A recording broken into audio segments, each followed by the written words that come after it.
3500 இப்ப கொடுக்குறது 2500 ரூபாய். 2500 ரூபாய் வச்சுட்டு என்ன பண்ண முடியும்?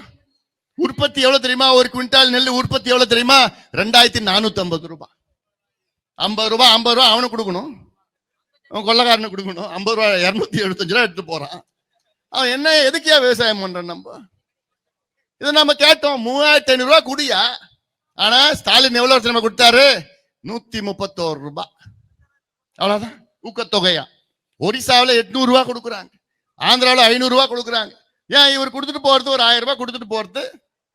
பாட்டாளி மக்கள் கட்சி ஆட்சி இருந்ததுன்னா 3500 ரூபாய் ஒரு குவிண்டால் நெல், 5000 ரூபாய் ஒரு டன் கரும்புக்கு சாதாரணமா கொடுத்துட்டு போலாம். இதுல ஒண்ணுமே பிரச்சனை கிடையாது.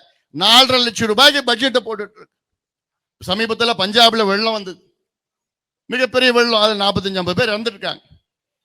அந்த வெள்ளத்திற்காக விவசாயிகளுக்கு பஞ்சாப் அரசு 20,000 கோடி ரூபாய் அறிவித்திருக்கிறது, ஒதுக்கி இருக்கிறது. 20,000 கோடி. ஆனா நம்மளுடைய ஸ்டாலின் அரசு எவ்வளோ வெள்ளம் வந்தாலும் சரி, எவ்வளோ பெஞ்சாலும் சரி, வறட்சி வந்தாலும் வெள்ளம் வந்தாலும் சரி, என்ன 500, 700, 200 கோடி. ஏன்னா அவங்க விவசாயிகளுக்கு எந்த நன்மையும் கிடையாது. விவசாயம்னா என்னன்னு கூட தெரியாது. அவங்க என்ன தெரிஞ்சது? இந்த ஆத்துல தண்ணி போறது மிச்ச நேரத்துல அந்த மணலை கொள்ளை அடிச்சுட்டு போகணும்.